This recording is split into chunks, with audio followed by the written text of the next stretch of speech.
سلام به همه، شبتون بخیر. میخوایم که توی این قسمت با هم هتل ناینش رو بررسی بکنیم. فکر میکنم هتل ناینش هتل خیلی خوبیه برای دوستانی که اولین بار هتل کپسول رو تجربه میکنن. پس با من همراه باشین بریم تا قسمت مختلف این هتل رو ببینیم.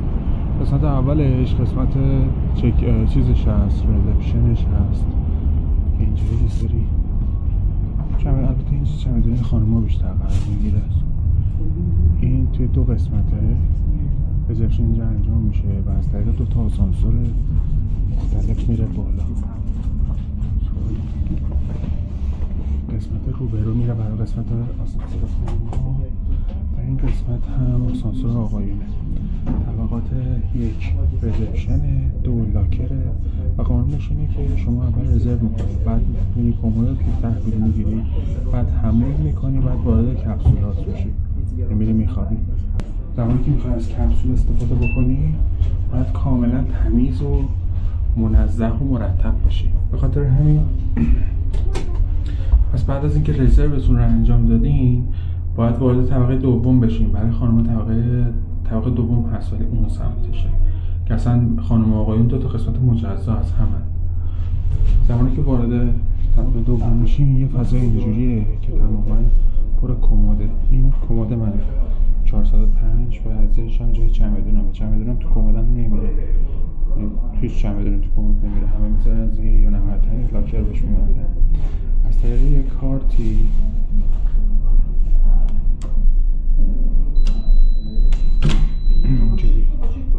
این فضای کمد من هستش، اینم بردارم لازم میشه. شما وسایلتون اینجا میذارین. یه دونه ساک هم هر زمانی که چکین میکنین بهتون میدن. حالا جلوتر بهتون میگم ساک چی. اینجا هم قسمت توالتش هست و توالتش خیلی باحاله. یه دستگاه اینجا داره، اینی که برای سیفون کشیدن، این برای اینه که قسمت مثلا شما زمانی که میخواین از توالت استفاده بکنید اینو میذارین، صدا آب میاد برای این کسی که میخواد صدای ایجاد بکنه بخوره کنه.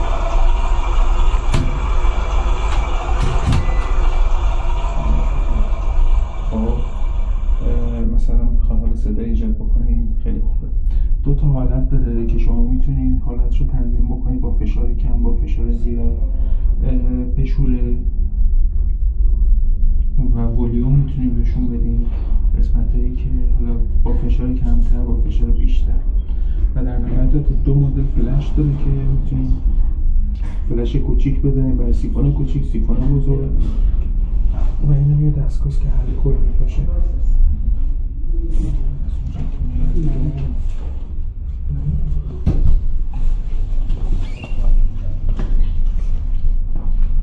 وارد این فضا میشیم.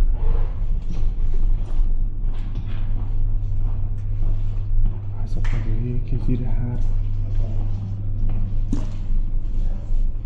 اینجا یه دونه سشوار هست، دستمال کاغذی کلینکس هست و هر کدوم از اینا یه دونه حمامه. این حمامه که اینجا در از تو قفل میشه، وسایلتون میتونید بذارید اینجا و اینجا هم از حمام استفاده کنید. فوق‌العاده آب گرم و پرفشاری هم داره، واقعا چیز خوبیه. میان بیرون معمولا یه دونه دمپایی، یه دونه مسواک و لباس خواب راحت، دو سه تا حوله که یه دونش مخصوص برای انداختن جلوی حمومه، یه دونه برای دست و صورت، یه دونه برای بدن استفاده میکنن. بعد که اینجا دیگه تمیز مرتب میشین وارد صبح هم که زمانی که دوش میگیرین این حوله کسی پامون رو میندازیم اینجا. هر روز این حوله ها تمیز میشن، هر روز دمپایی با مصرف جدید هم میدن، مسواک جدید میدن. این پک کاملا نو میشه، نیو میشه. این همه آدم ها هم چمدونی رو کمدشون میذارن با وسیله شخصیشون رو دارن تا قسمتی هم توی کپسول استفاده کنن.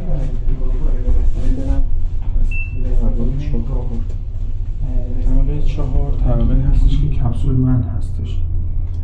توی این طبقه بهتون نشون میدم که هر شخصی کپسول داره که این کپسول چه امکاناتی داره.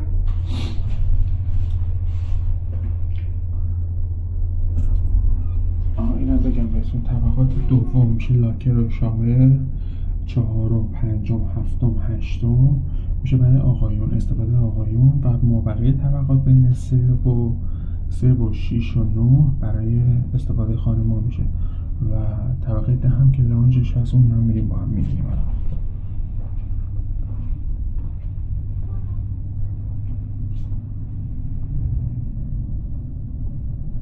این شماره 405 شماره تخت من، کپسول من.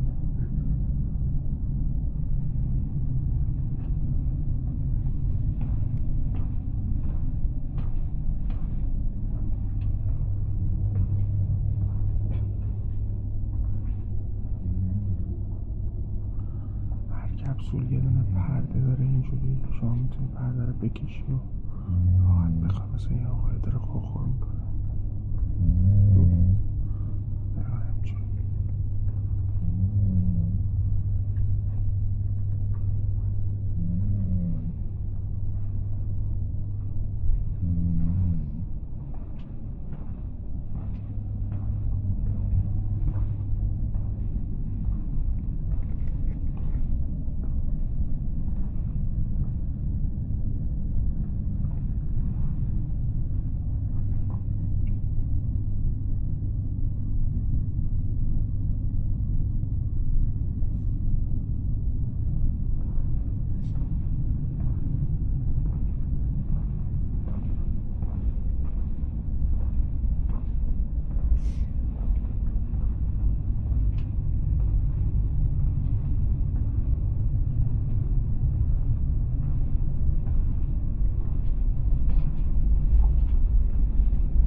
ظاهر خیلی کوچیکه ولی زمانی که واردش میشی خیلی خیلی بزرگه توش.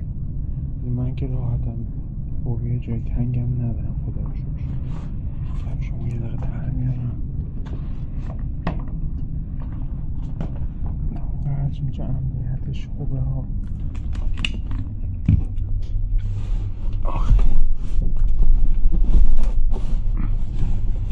زمانی که میاین داخل پرده رو اینجوری میکشی، اینجا قفلش میکنیم و تمام. خوش اومدین به کپسول من. هممون یه دونه از این کارتا داریم، یه دونه ساک داریم که توی ساکمون بهتون گفتم چی هست. یه دونه حوله بزرگ، یه دونه حوله صورت و یه دونه هم حوله که برای زمانی که میخوای حمام کنی جلوی در حمام استفاده میکنی که پاتو میذاری روش. یه دونه تیشرت لباس مخصوص داره، یه دونه شلوار داره، یه دونه تیشرت داره که هم میتونی اینا رو بپوشی هم میتونی لباسای خودت رو بپوشی، ولی چون خودش خیلی توش الان که یه خورده هم سرد هست بیرون، فضای توش خنکه، من هر شب همینو میپوشم و دیگه لباسای خودم رو کثیف نمیکنم. یه دونه دیگه چیز دیگه ندارم. یه دونه یه دونه مسواک و خمیر دندون و دمپایی هم جلوی ورودی بهت میدن. این رو بذارم کنار و این شرایط هر روز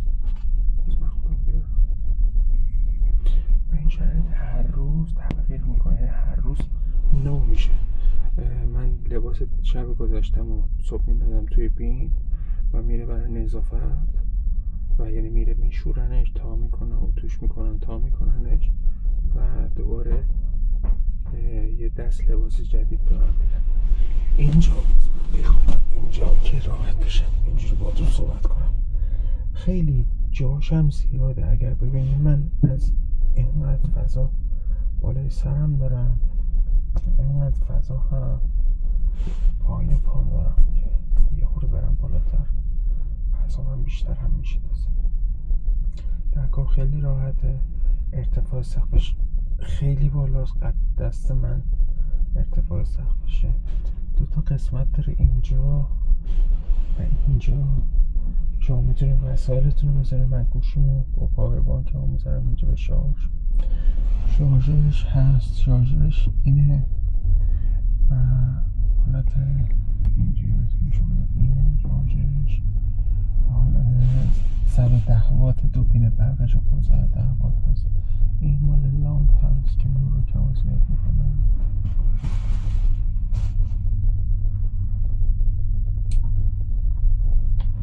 و اینم یه دونه USB برای شارژ کردن دیگه که خیلی به کار من نمیاد. یه دونه تصفیه هوا این بالا داره برای تمیز نگه داشتن هوا. و در نهایت یه دونه دوربین اینجا هست که پرینت خوابمون رو بهمون تحویل میده. یعنی چی پرینت خواب؟ نشون میده که توی چه زمانهایی شما خواب سنگین داشتی، چه خواب سبک داشتی یا بد خوابیدی.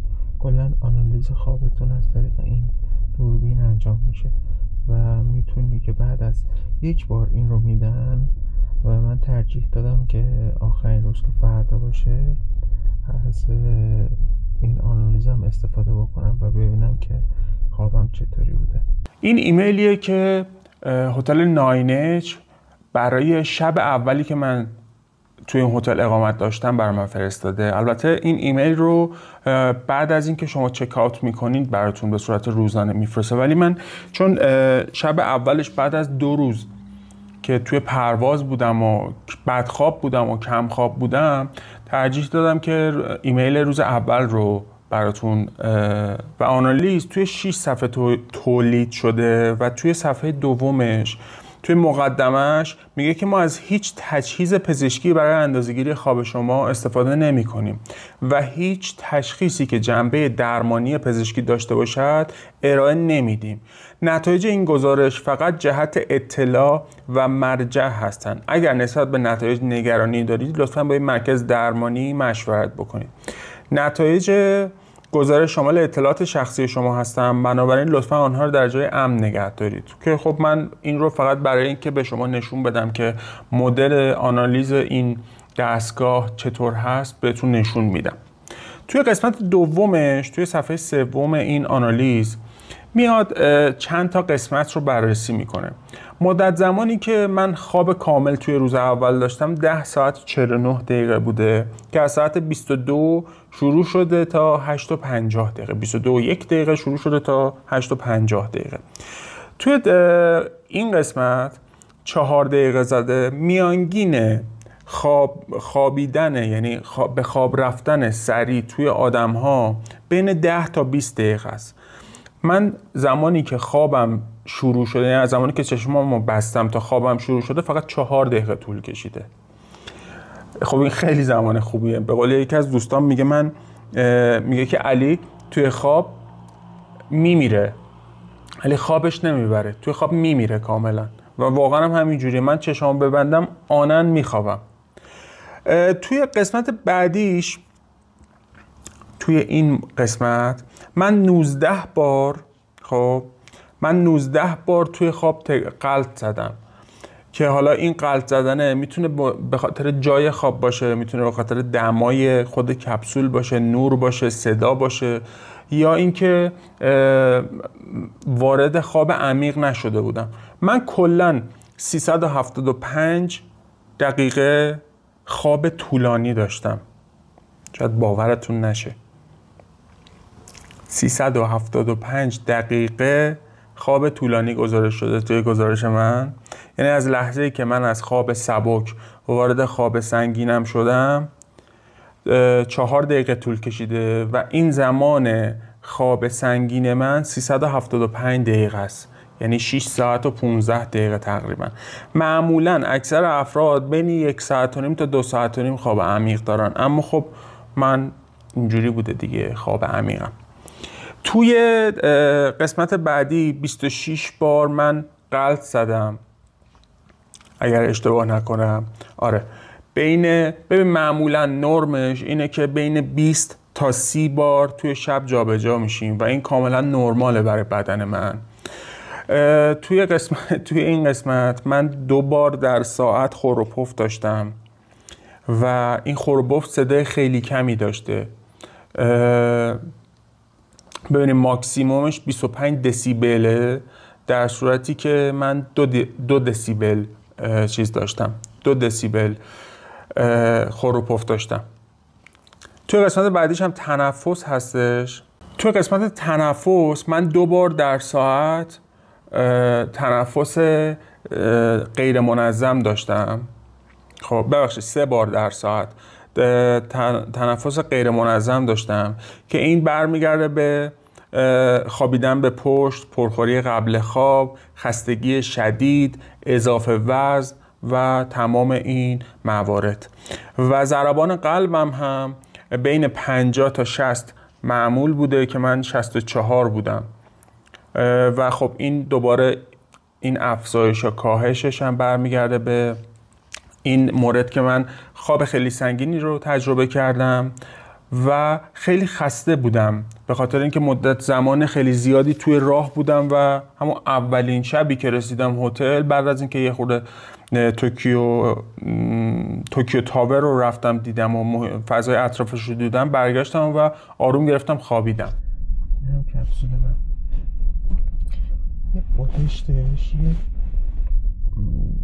چیز داره، یه مواد باحالی داره، یه جوری هم سفته، همین که سر اذیت نمیکنه. من خونه خودم هم میخوام بخوابم معمولا از بالشتی استفاده میکنم که درد باشه، ولی خب این خیلی هم سفته و هم که سر توش قالب قرار میگیره. من یه خورده الان بودم میتونم صحبت بکنم، مثلا 1 ساعت 2 ساعت دیگه بگذره دیگه همینم به اون صورت نمیشه بلند صحبت کرد، بخاطر اینکه آدمای بیشتری میان توی کپسولاشون و میخوابن. چیز دیگه این نداره که بهتون نشون بدم، فقط امیدوارم که خوشتون اومده باشه. یه چیز دیگه هم خواستم بگم، کپسول های هتل کپسولی برای منی که همیشه هتل مثلا خوب گرفتم برای مسافرت ها یه گزینه خیلی خوب بود، به خاطر اینکه من تصمیم گرفتم خیلی اقتصادی این سفر رو انجام بدم و این اقتصادی سفر کردن هم توی هتل خیلی برای من جلو انداخت، هم توی خرج کردن. شما ببینید همه چی من خیلی آدم بد غذایی هم هستم، همه چی میتونین بخورین ولی خب با قیمت خیلی بالا، ولی یه سری جاها هستن همونا رو با قیمت پایین‌تر میفروشن. یا اینکه زمانهایی که مثلا میخواین غذا بخورین، من زمانی که غذا میخوام بخورم رو کرده بودم یه وعده، اونم فقط مثلا یا ساعت 6 و 7 بعد از اون میخوردم، یا اگه نمیخوردم میرسیدم ساعت 9 و 10 شب. میدونم که کار درستی نیست، اما خب دیگه وقتی توی مسافرتیم همینم باید به چشم بکشیم. هتل اقتصادی هتل بسیار خوبی، این هتل کپسولی امنیت کامل داری، امنیت فضای نگهداری لوازمتون مثل پاسپورتاتون، پولتون یا هر چیز دیگر رو هم توی این فضا به راحتی دارین. امنیت فوق‌العاده است، اصلا توی ژاپن کلا به نظر من خیلی خوب بود و واقعا من اگر جای دیگه هم یعنی بخوام اقامتی داشته باشم و هتل کپسولی داشته باشه یا هتل اینجوری که اشتراکی باشه، باز هم خیلی چیز خوبیه. من که صبح تا شب که نبودم، شبم که میخواستم بیام همه چی تمیز، این رو بالشتی هر روز عوض میشه، این رو دوشکی هر روز عوض میشه، لباسام هر روز عوض میشه. من واسه اینکه وارد این کپسول بشم باید اول همون، یعنی جزء قوانینشون، حالا بایدی وجود نداره، باید همون بکنم، پاهامو تمیز بشورم، خودمو بشورم. و وقتی وارد این فضا میشی میدونی که دیگه نه بوی پا میاد، نه اینکه خبری از بوی عرق هست. ولی اینجا رو ببینیم با هم، چیز دیگه که دیدنی نداره. قبل از اینکه بریم قسمت بعدی ازتون میخوام که ویدیو من لایک کنید و با دوستانتون که قصد سفر به ژاپن این مدل رو دارن به اشتراک بگذارید. یه طبقه بالا هم هست که طبقه 10 که اون قسمت رو هم میریم با هم میبینیم و من این ویدیو رو اینجا تموم میکنم. قسمت لانچش هست که حالت بالکن داره، هم برای کسایی که میخوان فقط هوا بخورن و اینجا خیلی خیلی سخت گیرن روی بوی دود سیگار و چیز قلیون کشیدن، یعنی سیگار الکترونیک سیگار یا خود سیگار، و همه جا دادن که به هیچ عنوان سیگار نکشی. حتی توی اون بالکنه هم که میری به همه جا گله به گلاش نوشته که از کشیدن سیگار امتناع کنید. حالا همون چون متن انگلیسیش که من به فارسی روونه سلیس میگمش. پس یه کات کوچولو بخوریم و بریم واسه قسمت لانج هتل هاماماتسو.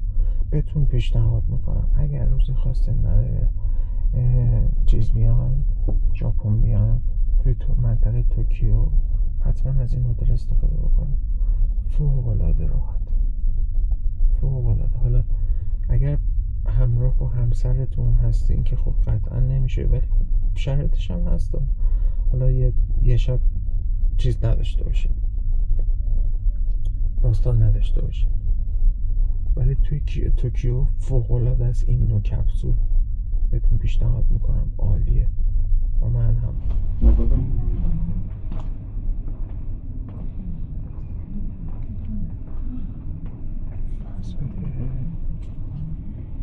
اشتراکیه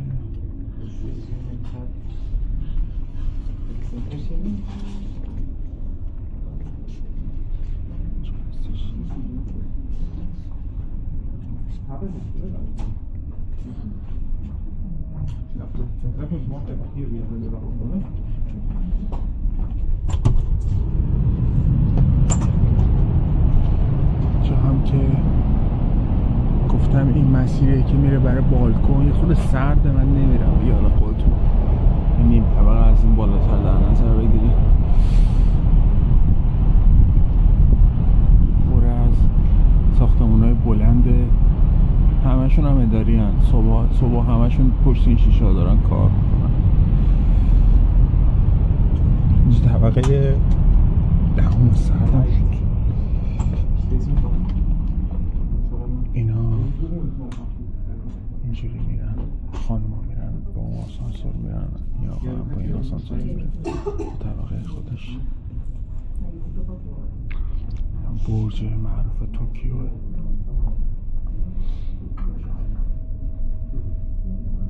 امیدوارم که تا اینجای سفر بهتون خوش گذشته باشه همراه با من و ممنونم که ویدیو رو لایک میکنین و برام کامنت میذارین. اگر سوالی دارین، پیشنهادی دارین، زیر این ویدیو برام بنویسین. خوشحال میشم که جوابتون رو بدم.